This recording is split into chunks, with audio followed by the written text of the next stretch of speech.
कक्षा 10 प्रश्नावली 2 गणित में एक टॉपिक है द्विघात बहुपद।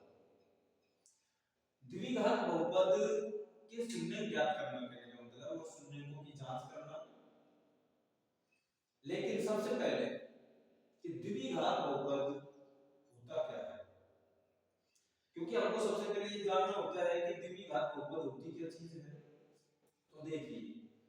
द्विघात बहुपद वो होता है कि जिस बहुपद की घात 2 होती है उसे हम द्विघात बहुपद कहते हैं। चलिए यहाँ एक माइंड में प्रश्न बना कि गुरुजी अगर मान लो घात 2 नहीं घात 3 हो जाए तो घात अगर 3 हो जाए तो उसे हम द्विघात की जगह त्रिघाती बहुपद बोल देंगे।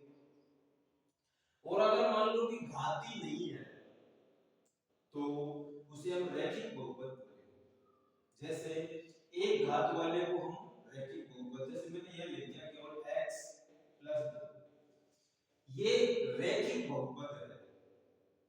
मैंने यह लिख दिया x स्क्वायर प्लस 2, ये द्विघात बहुपद है। यहां मैंने लिख दिया x क्यूब प्लस 2, ये त्रिघाती बहुपद है। लेकिन अब सब यहां ऐसे सोच रहे होंगे गुरुजी आपने यहाँ सबको ही ऐसे ही क्यों लिखा है, दो दो पदों में। तो देखिए उसके लिए पहले एक बात सीखना है आपको कि ये इनका भी एक मैटर होता है कि ये खुद एक पद में होता है, ये दो पद में भी होते हैं, ये तीन पद में भी होते हैं। कहने का मतलब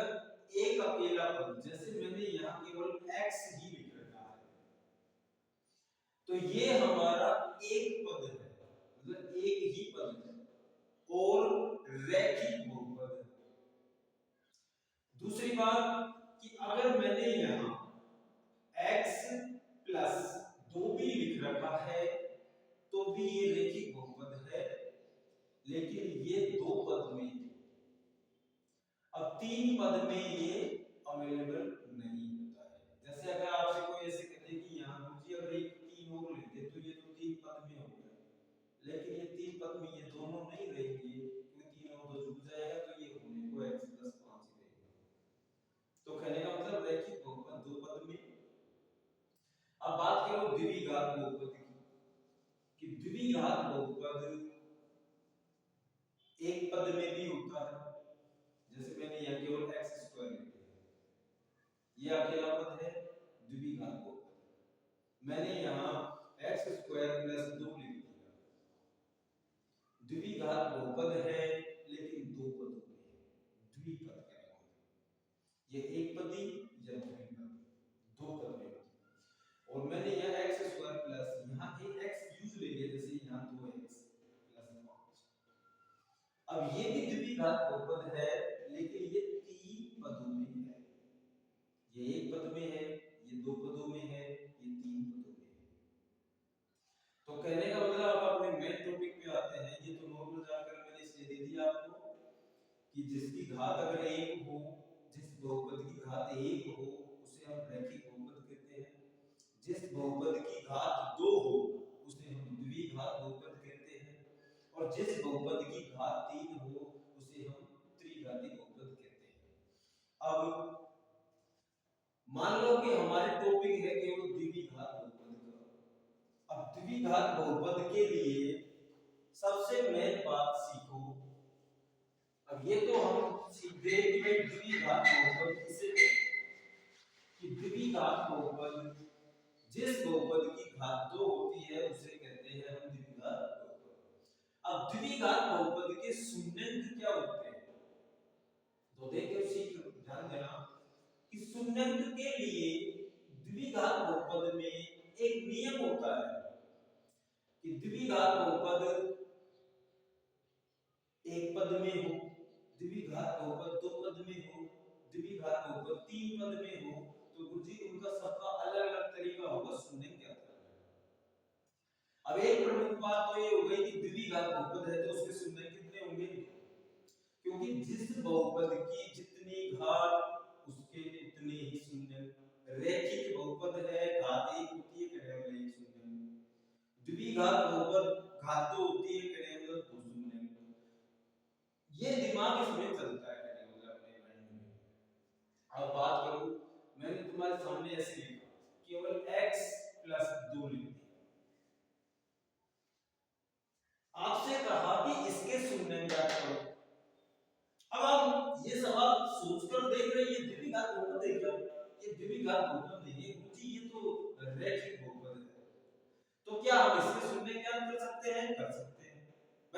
शून्य तो रैखिक होगा तो भी कर सकते हैं, द्विघात में होगा तो भी करेंगे और त्रिघात में होगा तो भी करेंगे। तो शून्य तो हर किसी का होता है फिक्स है। लेकिन हमारे लिए अब ये हो गया कि अब हम इसको कैसे हल करें। तो देखिए बच्चों, रैखिक बहुपद जब भी होता है तो रैखिक बहुपद में शून्य ज्ञात करने के लिए कोई नियम कोई सूत्र बकायदा नहीं लगाना पड़ता है, केवल शून्याङ्क का मतलब हो रहा है शून्य, तो इसके अंत में शून्य प्रयोग करके आप शून्य ज्ञात करते हैं। जैसे बराबर में हमने इसको 0 यूज लिया, अब शून्य ज्ञात करने के लिए केवल यहां दिमाग लगाओ कि x का मान निकालने के लिए हमें प्लस के 2 को इधर पक्षांतर करना पड़ेगा, केवल प्लस का 2 है तो माइनस का 2, इसका मतलब हमारा शून्य माइनस 2 हो गया। अगर यहां प्लस नहीं होता या माइनस होता तो माइनस का इधर प्लस हो जाता। ये है तरीका। अब किसी ने कहा कि गुरुजी आपने तो x - 2x + 2 लिख रखा है, क्या मैं x ही लिख सकता हूं? किसी ने कहा कि x लिख रखा है यार, इसके शून्य बताना क्या होंगे, तो इसका शून्य बस बराबर में 0 यूज करो, इसका मतलब इसका शून्य 0 ही होगा, इसका शून्य 0 ही होगा, है ही नहीं कुछ। अब दूसरी बात आती है कि चलो मुझे आपने x + 2 की जगह मैंने ये लिख दिया x + के अंडर रूट, उसने कहा शून्य ज्ञात करो, कर देंगे, कोई टेंशन नहीं, बराबर में लगा देंगे 0, तो इसका मतलब x बराबर अंडर रूट का 2 हो जाएगा, माइनस अंडर रूट हो जाएगा। तो मतलब कुछ भी हो सकता है, इसमें कोई टेंशन नहीं लेनी है। अब बात आती है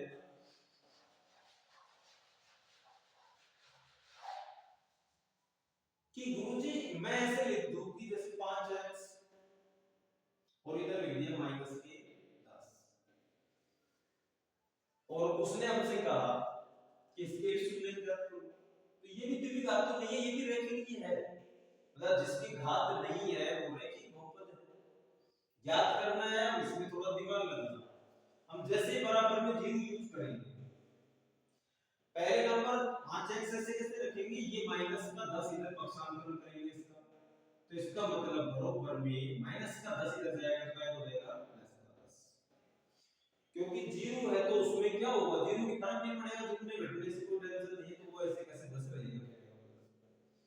तो x बराबर, हमको x का मान निकालना है कि शून्य का मतलब होता है जो यहां दिया गया उसमें x है तो x का मान निकालो, p है तो p का मान निकालो, a है तो a का मान निकालो, जो भी अंग्रेजी का मतलब बीजगणितीय व्यंजक जो भी होगा उसका निकालो। अब x बराबर क्या करेंगे, इधर बराबर में 10 है ही, तो x के साथ से हमने को हटाया 5 गुणे गुणे में जाएगा नीचे, गुणे में है भाग में जाएगा, तो x बराबर 10 में 5 का भाग देंगे तो 5 दूनी 10, इसका मतलब हमारा शून्य का हुआ है 2। तो रैखिक बहुपद का नियम यही चलता है, बराबर में 0 यूज करो, संख्या है भाग दे रहा है, जा रहा है तो जोड़े, तो नहीं जा रहा है तो कोई टेंशन नहीं, जरूरी नहीं है हमारे यहाँ 10 होता, यहाँ उसने उठा के 11 लिख दिया, तो क्या शून्य ज्ञात नहीं करेंगे साहब, माइनस प्लस 10 में 11, ऐसे कैसे रहते हैं, वहां भाग जा रहा था ये नहीं जा रहा है, तो आंसर यही रहेंगे 11/5। आप देखिए ये तो रैखिक था, इसकी घात नहीं होती है, उसके शून्य कैसे ज्ञात करते हैं मैं तुम्हारे सामने भी दिखा दूंगा। अब अपना मेन चीज और अपना मेन जो टॉपिक है प्रश्नावली 2 का, वो आपके सामने प्रस्तुत होने जा रहा है, थोड़ा ध्यान से देखना एक बार। द्विघात बहुपद, क्या गुरुजी द्विघात बहुपद एक पद में हो सकता है? हो सकता है। किसी ने कहा कि यार द्विघात बहुपद एक पद में हो सकता है? हो सकता है। क्या उसके शून्य ज्ञात हो सकते हैं? हो सकते हैं। पर ध्यान दो कि द्विघात बहुपद अगर एक पद में है तो उसका नियम क्या होता है, जो सीखो ध्यान से कि अगर द्विघात बहुपद एक पद में दिया गया है तो उसके शून्य हम ज्ञात नहीं कर सकते, लेकिन शून्य होंगे उसके 0। जब द्विघात बहुपद एक पद में होता है तो उसके शून्य 0 जरूरी होता है हमेशा। जैसे कैसे, ध्यान देना, मैंने यहाँ x² लिखा, ये द्विघात में हो गया क्योंकि घात 2 हो गई, तुमसे कहा उसने कि यार इसके शून्य ज्ञात करिए, आपको पता है कि शून्य ज्ञात करने के लिए अब जब एक पद में होता है तो डायरेक्ट आप बराबर में 0 यूज लेंगे। अब x² बराबर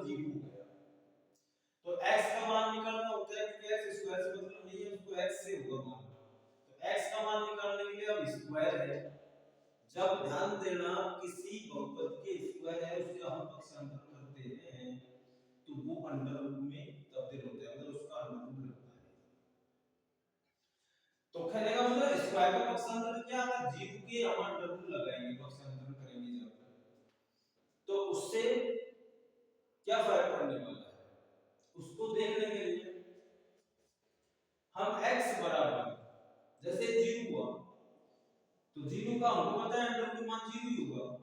लेकिन एक बात सीखना, जब भी स्क्वायर होता है उसका पक्षांतरण किया जाता है, तो एक बात दिमाग में फीड कर लो कि स्क्वायर का पक्षांतरण जब अंडर रूट के रूप में होता है तो वो एक बार प्लस और एक बार माइनस के रूप में अवश्य होता है। अब प्लस माइनस के रूप में होने का मतलब ये होता है कि जो मान आप यहां निकालोगे वो एक बार तो प्लस का बताना है, एक बार माइनस का बताना है, चाहे हो कुछ भी। जीरो हो गया तो जीरो ही रहेगा, वो तो प्लस हो चाहे माइनस हो, उससे कोई फर्क पड़ने वाला नहीं। कहने का मतलब यहां हमारा आंसर तो जीरो ही रहेगा कि दोनों शून्य क्या होंगे, जीरो जीरो। बताना दो है, जब द्विघात बहुपद है तो शून्य दो ही होंगे। अब मुझे जीरो हुआ है तो जीरो हुआ है तो आप शून्य बोलोगे जीरो जीरो, ये आप दिमाग में फीड कर लो। चलिए अब दूसरी बात थोड़ा सा ध्यान देना, फटाफट जल्दी थोड़ा आगे करते हैं कि मैंने यहाँ 2x² लिखा है, यहाँ 5x² लिखा है, एक पद में ही है, शून्य ज्ञात करेंगे करेंगे, लेकिन जहां तक फिक्स हो गया कि जब एक पद में होता है तो जीरो जीरो ही आता है, इसमें कोई टेंशन नहीं। अगर विकल्प का प्रश्न है तो आप डायरेक्ट जीरो जीरो देखेंगे, कहने का मतलब ये है यार जीरो जीरो वाला ऑप्शन कौन सा है, हो गया, चाहे कैसा भी हो, चाहे 5x² हो चाहे अकेला x² हो, आंसर जीरो ही होने वाला है। अब कैसे होने वाला है एक बार इसको प्रूफ कर सकता हूं मैं, आप बराबर में जीरो ही जोड़ोगे कोई टेंशन नहीं, x² बराबर जब हल करोगे तो जीरो की बटा कौन लेके जाओगे 5, क्योंकि अब नहीं तो बच्चा कुछ जाएगा तो पक्ष में भाग ही लगेगा उसका। अब भाग दे के भी आप क्या कर लोगे जीरो में 5 का, उसका कुछ बिगाड़ सकते नहीं है आप, जीरो इस जगह डी है। जीरो ये कहता है कि मेरे से कोई न तो गुणा होने आएगा और न कोई भाग होने के लिए आएगा, क्योंकि मेरे में कोई भी भाग देगा उसका आंसर मैं ही आऊंगा, क्योंकि मैं एक ऐसा हूं जिसमें मेरे से कोई गुणा करेगा तो भी जीरो कर देता हूं और भाग देगा तो भी जीरो जीरो कर देता हूं, मतलब सॉरी इसका आंसर हो गया जीरो। अब जीरो हुआ है तो x² बराबर x का मतलब स्क्वायर को योग पक्षांतर करेंगे, तो मैंने सिखाया भी वही जीरो लगेगा अंदर में, वही प्लस माइनस में लगेगा, वही प्लस माइनस के जीरो आएंगे, फर्क पड़ने वाला नहीं है, इसका मतलब हमारे शून्य में जीरो जीरो ही होने वाले। तो ये क्या सीखे, जब एक पद में होता है तो शून्य हमेशा जीरो ही आता है। अगर ऑप्शन वाला प्रश्न है अब डायरेक्ट हल करने वाला है इसे फिक्स करके दिखा दो उसको। चलिए अगली बात कि गुरुजी अगर प्रश्न दो पदों में होता, अगर प्रश्न दो पदों में होता तो शून्य ज्ञात करने के लिए हमें क्या करना पड़ता, तो ध्यान दीजिए। अब एक मेन बात हो गई कि उसने कहा कि मान लो जब द्विघात बहुपद दो पदों में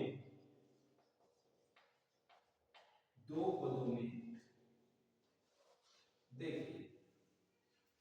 जब द्विघात बहुपद दो पदों में होता है तो उसको हल करने के लिए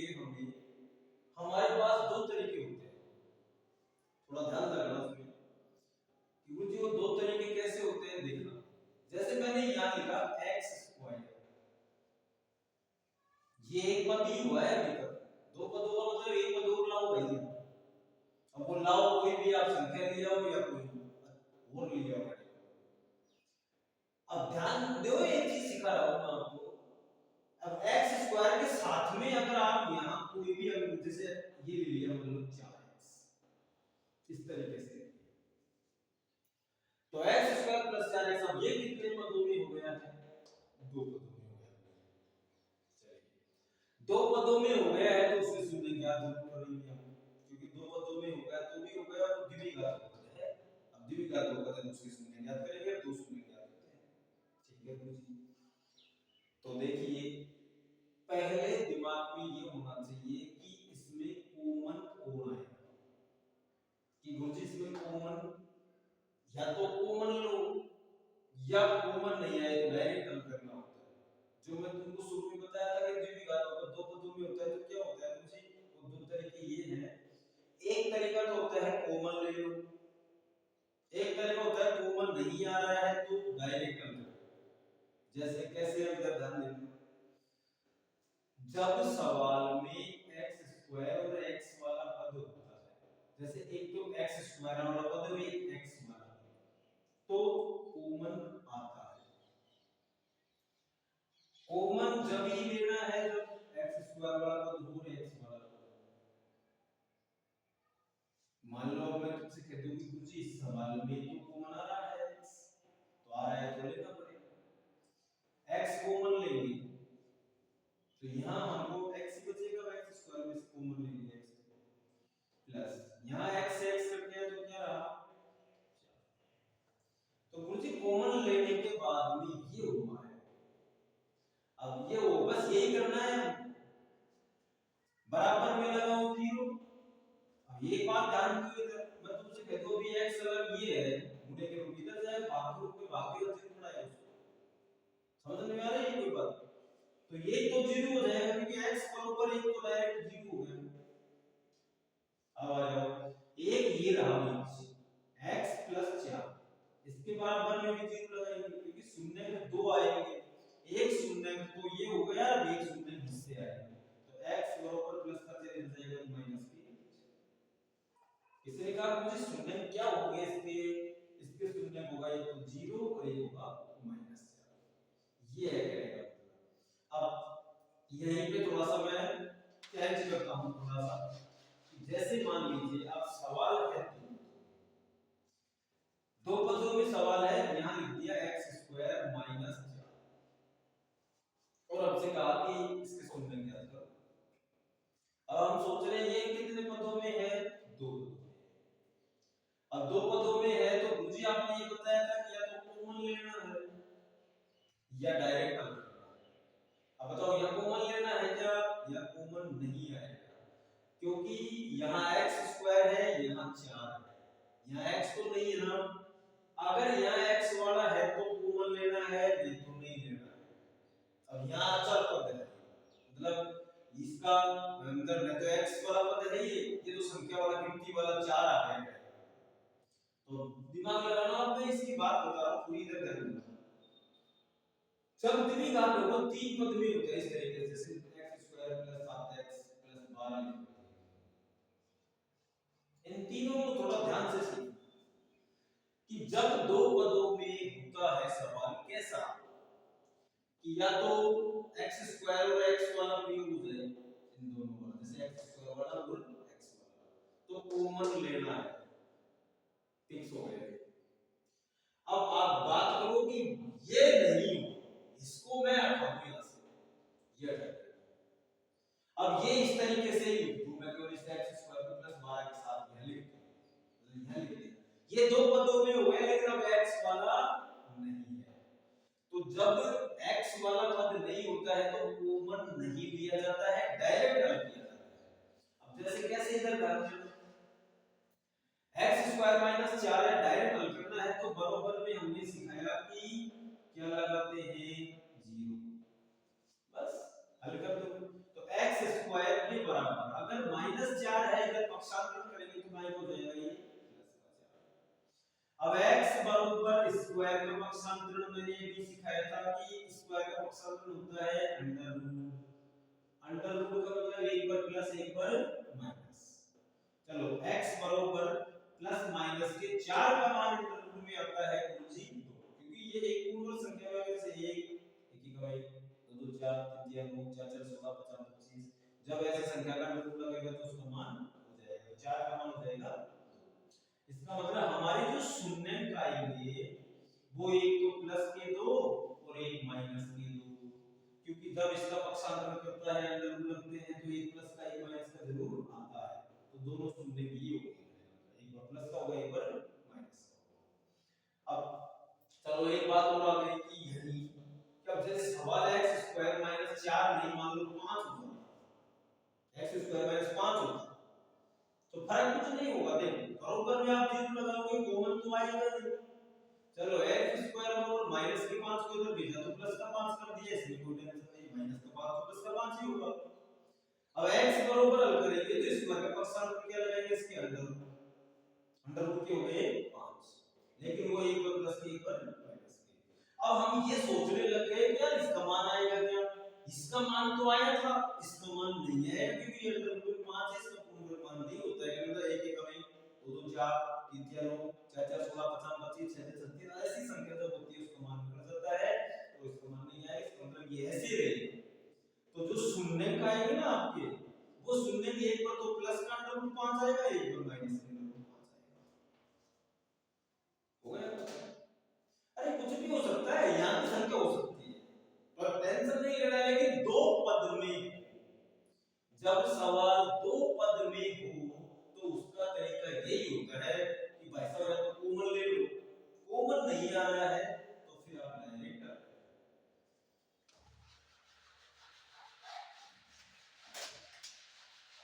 एक थोड़ा सा ध्यान देना, मैंने मान लो ऐसे लिख दिया कि 2x स्क्वायर माइनस 5 लिख दिया और मैंने कहा आपसे शून्य ज्ञात कीजिए। चलो 2x स्क्वायर माइनस 5 लिख दिया, कुछ कॉमन तो नहीं आएगा, कि कॉमन तो जब आता है भाई साहब यहाँ x वाला होता है, अब x वाला नहीं है तो कॉमन तो लेना ही नहीं है, सोच बंद कॉमन की, तो बराबर में जीरो लगाओ, हल करो 2x स्क्वायर बराबर पहले माइनस 5 को लेना, माइनस 5 इधर को शामिल करेंगे प्लस करना, चलिए अब x स्क्वायर बराबर पहले क्या करना है, क्योंकि x स्क्वायर के साथ में 2 है तो इस 2 को हटाएंगे, 2 को हटाएंगे 2 बटे में जाएगा इसके, तो जैसे ही बटे में जाएगा तो 5 के बटे में हो जाएगा 2, बताइए क्या 5 से 2 का भाग जाता है क्या, नहीं जाता है जी, तो नहीं जाता है तो ये ऐसे कैसे रहेगा, सोचो थोड़ी देर के लिए, थोड़ा सा दिमाग लगाओ कि गुरुजी अगर ये 2x स्क्वायर माइनस 5 नहीं 4 होता तो क्या होता, जब हम बराबर में जीरो लगाते हैं तो 2x स्क्वायर बराबर माइनस का 4 u प्लस का हो जाता, तो x स्क्वायर बराबर 4 के बटे में 2 लगाने से अब भाग चले जाता, 2 2 4 मुझे 2 ही है, थोड़ा सा ध्यान देना इधर, यहाँ 5 है 5 को 2 को भाग दे नहीं जा रहा है, यहाँ 4 के 4 को 2 को भाग दे रहा है तो 2 ही आ रहेगा, लेकिन अभी आंसर आया नहीं है हमारे पास। फर्क सीखना कि यहां जब होता है x स्क्वायर बराबर 2 तो x बराबर स्क्वायर अंडर रूट पक्षांतर एक बार प्लस एक बार माइनस, क्या होता, हो गया, एक बार तो प्लस का अंडर रूट 2 एक बार माइनस का अंडर रूट 2, आंसर हो गए। यहां देखिए यहां मुझे x बराबर जब करते तो इसके अंडर रूट लगता 5/2 की, यानी मतलब एक बार प्लस एक बार माइनस, यहां क्या होता, यहां भी यही होता कि एक बार तो प्लस का लिख दो 5/2 एक बार माइनस का लिख दो 5/2, लेकिन अंडर रूट दोनों के लगेगा, ये ऐसे कैसे है, ये तुम ऐसे मत कर देना कि अंडर रूट के 5 लगा दिया बटे में 2 लिख दिया, ये गलत है, मतलब ऐसे नहीं होगा, कहने का मतलब ये अंडर रूट जो हमारा पहले जा रही है दोनों के पहले जाएंगे, भाई साहब ये भी है साथ में भागीदार है, या तो 2 के बना के छुट्टी, या तो 5 भी है 2 भी है, दोनों के बनेगा इस तरीके से, तो आंसर दोनों इस तरीके से लिख दो। हां अगर तुम करो भी अगला ऐसे लिख दे मुझे हमने तो ये भी चल जाएगा, अंडर रूट 5 बटे 2 तो भी चल जाएगा, लेकिन आप ऐसा क्यों करते हैं, डायरेक्ट इस तरीके से कर सकते हैं, ये बात है कि आप ध्यान दें, इसमें कोई टेंशन नहीं है, हर तरीके से कर सकते हैं, अगर फिर भी कोई समस्या हो तो आप मेरे को बता सकते हैं, कोई दिक्कत नहीं है कहने का मतलब। अब आगे जाते हैं,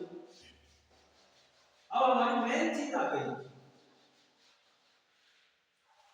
अब जो हमारा सवाल का मेन उद्देश्य आ गया है कि सवाल मुझे 3 पदों में होता है तो जब सवाल तीन पदों में हो, जैसे मान लीजिए x square plus 7x plus 12, ये सवाल हमको दे दिया और हमसे कहा कि शून्य ज्ञात कीजिए। हमने देखा यार सवाल तीन पदों में है और द्विघात बहुपद है, शून्य का है 2। अब लेकिन यहां तरीका हो गया अलग। जब सवाल तीन पदों में होता है तो ध्यान देना है मेन चीज क्या पकड़ में लगानी चाहिए हमको। तो पहली चीज तो ये होती है, वैसे साधारणतः दिमाग में फीड ये करना होता है, इन तीन पदों को हमको चार पदों में तब्दील करना होता है, मतलब चार में हो जाए, तीन में नहीं। अब चार में होने का मतलब मुझे चार में कैसे हो, सोचने लगे ना हम। देखिए पहला पद ऐसे कैसे रहेगा, ये लास्ट वाला पद ऐसे कैसे रहेगा, ये दोनों तो हो गए। अब बच गया बीच वाला 7x, तो भाई साहब इसकी जगह दो ले लेना, मतलब ये तो पहला हुआ है, लास्ट वाला हुआ है, इसकी जगह दो ले लेना,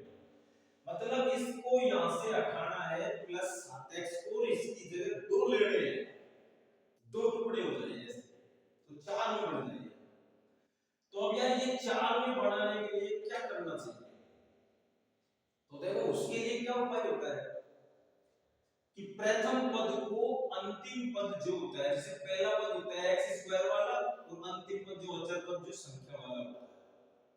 कई बार क्या होता है कि सवाल आपको गलत तरीके से भी दिया जा सकता है, जैसे मान लो उसने ऐसे लिख दिया बोर्ड के अंदर कि x square plus 12 plus 7x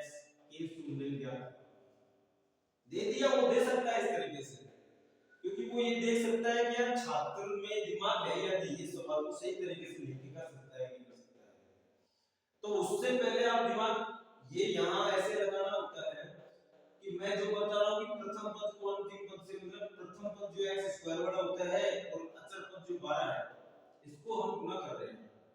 यहाँ आप डायरेक्ट ऐसे मत कर देना कि प्रथम पद x स्क्वायर को अंतिम पद 7x से गुना कर देंगे, ये ऐसे, मतलब जब इस तरीके का प्रश्न होता है तो पहले अपनी जिम्मेदारी होती है कि इसको कंटिन्यू क्रम से जमाएं, मतलब ये अगर क्रम से नहीं जमाएंगे तो सवाल हमारा गलत होने वाला है। मतलब नियम के अकॉर्डिंग पहले x स्क्वायर फिर x फिर अचर पद, मतलब जो संख्या अंक गणित, इस तरीके से सवाल दिया गया है, कोई टेंशन नहीं है, डायरेक्ट चालू कर सकते हैं। आगे समझ में, मतलब इसको पहले क्रम से जमाना है, 7x को पहले लिखो, इसको बाद में लिखो, जरा ऐसे मत लो कि यार ऐसे आ गया तो क्या करना है, कुछ नहीं करना है, x स्क्वायर ऐसे कैसे रहेगा फिर जब,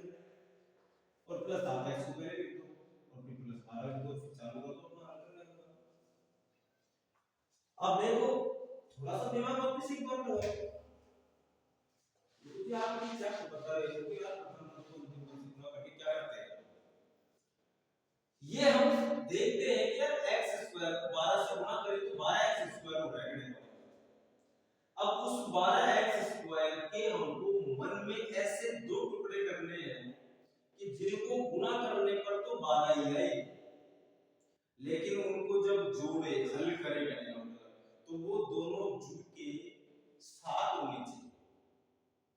ठीक है। तो अब यहाँ कोई टेंशन नहीं, क्योंकि 12 के ऐसे दो टुकड़े हम 4 3 कर सकते हैं, 4 3 करेंगे तो जोड़ेंगे तो 4 3 7 और 4 3 से गुणा करेंगे तो 12, ठीक है साहब कर सकते हैं, कोई दिक्कत नहीं। पर एक बात ध्यान दो, मैं एक चीज सिखाता हूं कि आप ये काम चुटकी में करना, दिमाग लगाना कैसे करने हम, तो मेन रोल जो अचर पद होता है यहां वाला, ये चिन्ह अपना सारा फैसला यहाँ 1 मिनट में कर देगा, यार मैं क्या करना चाहता हूं, थोड़ा सा दिमाग लगाना होगा। अगर यहाँ प्लस है, मान लीजिए लास्ट का वाला पद जो है प्लस का है, तो हमारे जो दो टुकड़े आएंगे, जो हम दो टुकड़े लेने की सोच रहे थे, वो दोनों या तो प्लस प्लस के आएंगे या माइनस माइनस के आएंगे, मतलब ये दोनों चिन्हों में से होंगे, या तो प्लस का करो दूसरे को भी प्लस का करो, या तो माइनस का करो तो दूसरे को भी माइनस का करो, दोनों माइनस के हो या प्लस हो। ऐसा क्यों करते हैं थोड़ा ध्यान देना, क्योंकि जब प्लस का चिन्ह होता है यहाँ लास्ट वाला, क्योंकि प्रथम पद तो कभी ऋणात्मक होता नहीं, और आपको अगर मान लो उसने गलती से ऋणात्मक या माइनस दे के भी कर दिया तो आपको चिन्ह परिवर्तन करना है, तो मतलब प्रथम पद को ऋणात्मक नहीं रखना होता है, मतलब होता ही नहीं। तो ये पद को समझ लो आप यहाँ पे, अगर ये प्लस का है तो दोनों क्लियर है कि ये चिन्ह होंगे। अब इनमें से एक का जवाब हमको लेना है, क्या लेना कौन सा है? तो इस फैसले का सूत्रधार जो कोण होता है वो होता है बीच वाला। अगर हमारा बीच वाला पद प्लस का है तो प्लस प्लस, माइनस का है तो माइनस। ये हमें ये सिखाते हैं कि जोड़, ये चिन्ह काय का दिख रहा है भाई साहब, ये चिन्ह दिख रहा है मुझे अब प्लस का, तो ये क्या सिखाता है? ये सिखाता है जोड़, मतलब ऐसी दो संख्या जोड़ो जिनको जोड़ने पर बीच वाला होता है, गुणा करने पर तो बारह आएगा, वो तो प्रथम पद को अंतिम पद से, तो गुणा करने पर तो फिक्स है कि प्रथम पद को जो अंतिम पद से गुणा किया वही आएगा। अब दूसरी बात होती है कि अगर यहाँ चिन्ह प्लस का नहीं होता, जैसे थोड़ी देर लिए मैं तुम्हारे सामने एक सवाल ऐसे लिख दिया कि x square minus 3x minus 10 ये ले लिया, और मैंने ये सवाल लेकर आपके सामने, और मैंने ऐसे कहा कि यार यहाँ तो चिन्ह प्लस का था, तो हमने मुझे ये चिन्ह का डिसीजन किया है प्लस का लेके, या तो प्लस प्लस लेंगे या माइनस माइनस लेंगे। लेकिन अगर ये चिन्ह यहाँ माइनस का है, माइनस का जब चिन्ह होता है तो देखिए अपना जो डिसीजन होता है वो इस तरीके से नहीं होता है। फिर हमारा डिसीजन ये है कि एक प्लस का और एक माइनस का ही होगा,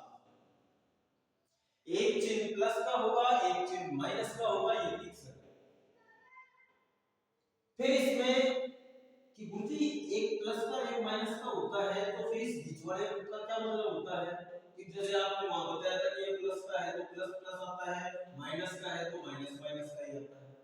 अगर यहाँ माइनस का है तो क्या होता है, यहाँ प्लस का होता है तो क्या होता है? तो देखिए जब एक प्लस का एक माइनस का होता है तो ये फिक्स है कि एक संख्या प्लस की एक संख्या माइनस की होगी, तो तुमको डिसीजन इससे लेना है। अगर ये माइनस का है तो बड़ा माइनस का छोटा प्लस का, मतलब बड़ी संख्या माइनस की छोटी संख्या प्लस। अगर यहाँ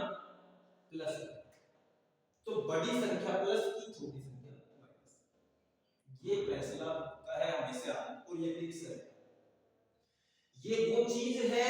जिससे आप चिन्ह की गलती कभी नहीं कर सकते। सवाल को हल करने के लिए सबसे मेन जिम्मेदारी ये होती है, सवाल आया, चिन्ह देखा, प्लस देखा, प्लस प्लस या माइनस माइनस कोण देखा, बीच वाले को देखा, बीच वाले को देखा प्लस तो प्लस प्लस, डिसीजन हो गया। तो आप दो संख्या ऐसी लो या गुणा करें तो 12 आए, जोड़े तो 7 आए। और जब ऐसी स्थिति होती है माइनस वाली, तो माइंड में ये दिमाग लगाओ कि यहाँ तो जोड़ना है, यहाँ घटाना है, तो एक प्लस एक माइनस, ऐसी एक संख्या लो कि जिसमें से किसी दूसरी संख्या को घटाएंगे तो बीच वाला पता जाएगा। अब वहां बड़ी संख्या छोटी संख्या को मतलब प्लस की है तो बड़ी प्लस की, माइनस है तो माइनस की बड़ी, जैसे अब ये है। तो इस चीज को थोड़ा सा ध्यान देना।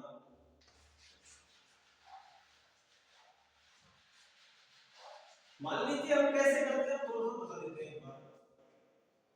काफी समय हो गया, फिर हम कल देखेंगे दूसरी वीडियो। देखिए हमने यहाँ प्लस देखकर चिन्ह का डिसीजन कर लिया क्योंकि दोनों प्लस प्लस के आए, क्योंकि बीच वाला पद भी प्लस का है। अब चलो प्रथम पद को तुमने अंतिम पद से गुणा करेगा, जैसे इस पद को हम इस पद से गुणा करेंगे तो आपका डिसीजन होगा कि यार 12x² सही है। अगर हम प्रथम पद को अंतिम पद से गुणा करेंगे तो 12x² आएगा। दो टुकड़े ऐसे लो कि गुणा करें तो 12 ही आए, तो वो 12 से ही समझ लो खुद के 12 के ऐसे गुणनखंड लो दो। अब यार 12 के गुणनखंड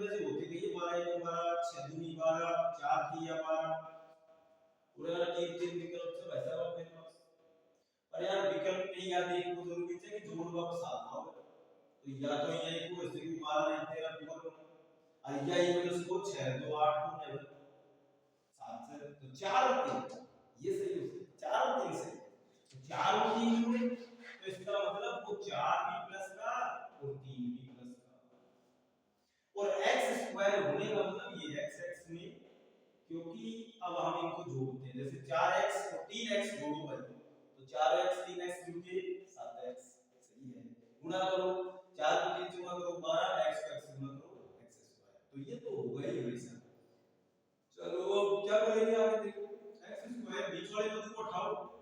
और इसको ऐड करो इसकी जगह इसको हटाना है यहां से इसको हटा के भाई साहब ये दोनों आएंगे इसकी जगह प्लस 4x प्लस 3x और लास्ट में कौन है प्लस 3 अठाना किसको था केवल बीच वाले ये पहला ऐसे कैसे है लास्ट वाला भी ऐसे कैसे है। अब ये चार पदों में हो गया जब चार पदों में हो गए तो दो दो के जोड़े बना ये जोड़ा बन गया दो का ये जोड़ा बन गया और अब इन जोड़ों में हमको कॉमन लेना है कॉमन लेने का मतलब जैसे x स्क्वायर प्लस 4x है तो इसमें कॉमन कौन आएगा x ही आएगा क्योंकि संख्या दो ही है इसके अंदर तो x कॉमन ले लेंगे इसमें तो यहाँ x बच गया सही है x स्क्वायर में से यहाँ आ जाएगी प्लस x कट गया तो क्या बचा केवल 4 सही है आगे आ जाएगी यहाँ भी चिन्ह की बहुत जिम्मेदारी होती है ध्यान देना तो कई बार क्या होता है छात्र कॉमन लेने की सोचते हैं तो यहाँ तो ले लेते हैं सही तरीके से कि यहाँ आके फिर फंस जाते हैं तो इसका तरीका सीखो एक जैसे ही हमने जोड़ा बनाया है इस जोड़े में यहाँ इसके चिन्ह किसका है प्लस का है प्लस आएगा माइनस है तो माइनस आएगा फिक्स हो जाता है ये ध्यान देना है। चलिए तो यहाँ प्लस चिन्ह फिक्स है अब आ जाओ x कॉमन आएगा क्या नहीं आएगा क्योंकि x इसमें थोड़ी संख्या कॉमन आएगी क्या हां कुछ संख्या कॉमन आ सकती है इसमें 3 है या 12 है सब 3 का भाग 3 में जाएगा 12 में जाएगा तो 3 कॉमन ले चलो 3 से 3 कट जाएगा यहां तो क्या बचेगा केवल प्लस और 3 का भाग 12 में कितनी बच जाएगा 4 3 जोड़ो 12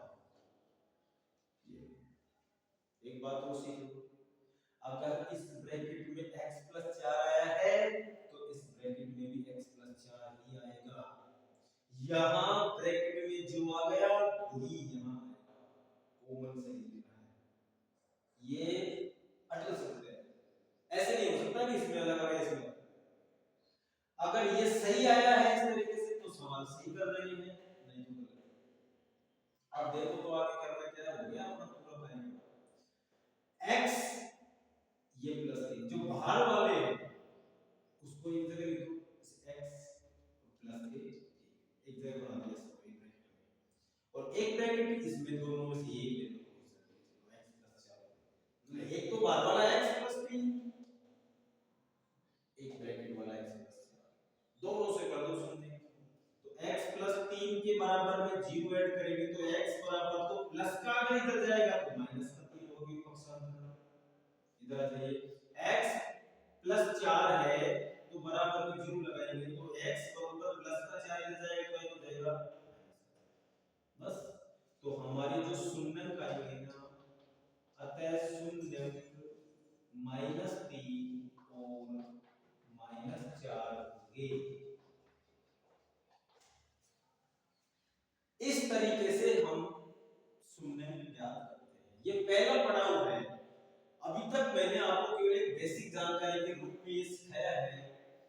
कि अगर सवाल 3 पद में होता है तो यहाँ मैंने एक चिन्ह प्लस का लिया है और उस तरीके से मैंने तुम्हें केवल सिखाया है अभी मैंने यहाँ माइनस वाला आपको नहीं सिखाया है और यहाँ भी कोई अलग तरीके से कोई सवाल नहीं सिखाया लेकिन केवल एक समझाइश मैंने बताई है कि अगर वैसे समझाइश आप करते हैं तो किसी भी सवाल को आप कर सकते हैं कभी कोई टेंशन नहीं होगी और आपको आज के लिए बस इतना ही है कल मैं आपको इससे आगे इससे अगला जस्ट इससे बढ़ते हुए टॉपिक को अलग अलग तरीके से एक बार बताऊंगा और इसमें अभी एक काम बाकी रह गया तो ये मेन चीज नहीं हुई है ये सुनने क्या किया हमने बच्चा ये सीखता है कि आप सुनने कैसे ज्ञात करते हैं फिर आगे इसमें एक चीज होती है कि सुनने के अंदर एक जांच चलती है सत्यता की जो सुनने और सुनने के गुणांकों के मध्य अब मतलब सुनने के गुणा को बनते की जांच होगी, उसको हम नेक्स्ट वीडियो में कल प्रस्तुत करेंगे। मतलब इससे आगे आप जुड़े रहना। अगर देखिए आप इसके बाद में नहीं जुड़े तो आपका सारा काम दिमाग से आउट हो जाएगा और आप भूल जाओगे कि यार सर ने क्या बताया। इसलिए आप इसके बाद में नेक्स्ट वीडियो को जरूर देखें और पेज को लाइक करें, फॉलो करें, अधिक से अधिक सब्सक्राइब हो जाएंगे तो बहुत बढ़िया है। इसलिए ये देख लेना आप। धन्यवाद। अगली वीडियो कल प्रस्तुत होगी, इससे आगे हो।